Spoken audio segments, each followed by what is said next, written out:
अशोक गहलोत को राजस्थान की राजनीति का चाणक्य कहा जाता है। जाहिर है, ऐसा कहे जाने के पीछे कारण भी खास ही होगा। नमस्कार, मैं हूं राम विश्वकर्मा। आप देख रहे हैं वन इंडिया। राजस्थान की राजनीति में अपने बाल पका चुके अशोक गहलोत कांग्रेस का वो चेहरा है जिनकी दिल्ली दरबार में हमेशा से पूछ रही है। कहा जाता है कि हाईकमान की ओर से राजस्थान के संबंध में लिए जाने वाले बड़े फैसलों में गहलोत की रायशुमारी जरूर होती है। वो और बात है कि इन दिनों वे कुछ अलग कारणों से चर्चाओं में छाए हुए हैं। उनके और सचिन पायलट खेमे में मनमुटाव की खबरें सुर्खियां बन रही हैं। लेकिन इन सब के अलावा अशोक गहलोत राजस्थान की दहकती गर्मी में तपे हुए वो नेता हैं जो यहां अपनी जबरदस्त पकड़ रखते हैं। इसी वजह से वे दशकों से पार्टी सुप्रीमो के खासम खास बने हुए हैं। वैसे दिल्ली दरबार तक उनकी पहुंच और उन्हें आलाकमान की नजरों में एक चहीते नेता का दर्जा हासिल होने के पीछे एक बड़ी दिलचस्प कहानी है। दरअसल ये बात उस दौर की है जब अशोक गहलोत नौजवान हुआ करते थे और कांग्रेस में उन्हें शामिल हुए कुछ ही साल हुए थे। बात 80 के दशक की है, जब देश में इमरजेंसी लगा चुकी इंदिरा गांधी को 1977 के चुनाव में करारी हार झेलनी पड़ी थी।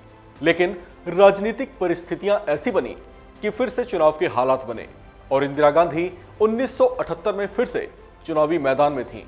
तब इंदिरा ने कर्नाटक के चिकमंगलूर से पर्चा भरा था। ऐसे में इंदिरा गांधी के लिए चुनावी व्यवस्थाएं संभालने के लिए देश भर से कई बड़े नेता चिकमंगलूर पहुंचे थे।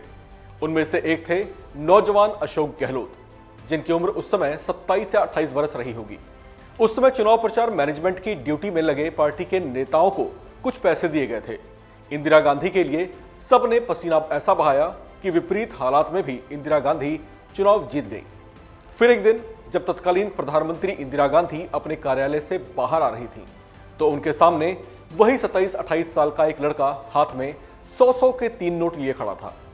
वो पैसे इंदिरा गांधी की ओर बढ़ाकर उसने कहा, ये पैसे आपके चुनाव प्रचार कार्यक्रम के बाद बच गए थे। ये कोई और नहीं बल्कि अशोक गहलोत ही थे। इंदिरा उनकी ऐसी ईमानदारी से बहुत प्रभावित हुई। अशोक गहलोत उस दौर के दिग्गज कांग्रेसी नेता सीताराम येचुरी के भी करीबी थे। वे सीताराम केसरी के फेवरेट कहे जाते थे। हालांकि गहलोत का राजनीतिक गुरु परसराम मदेरणा को कहा जाता है, जो उस दौर में राजस्थान के धाकड़ नेताओं में गिने जाते थे। लेकिन उनकी घनिष्ठता सीताराम से ज्यादा थी।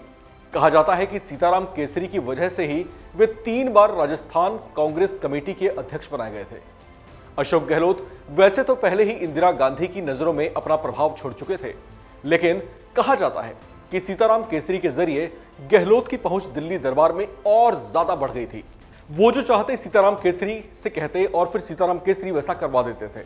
कहा जाता है कि उसके बाद गहलोत की लालसा संगठन पर कंट्रोल हासिल करने की हो गई।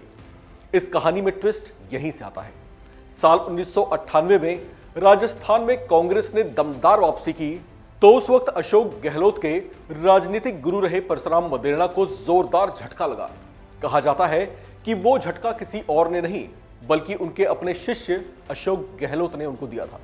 चर्चाओं के मुताबिक मदेरणा उस समय सीएम पद के सबसे प्रबल दावेदार थे। ऐसा भी कहा जा रहा था कि मदेरणा ही सीएम बनेंगे, लेकिन यहां तो पासा ही पलट गया।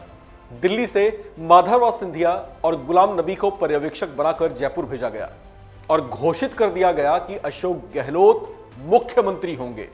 उन्हें सीधे सीएम पद सौंप दिया गया था। उन पर पार्टी हाईकमान इतना मेहरबान क्यों रहा, इस बात की चर्चा सालों तक बनी रही। लेकिन गहलोत भी आगे पार्टी और आलाकमान के लिए हमेशा वफादार बने रहे। इस कहानी में इतना ही। बाकी और खबरों के लिए आप बने रहिए वन इंडिया के साथ।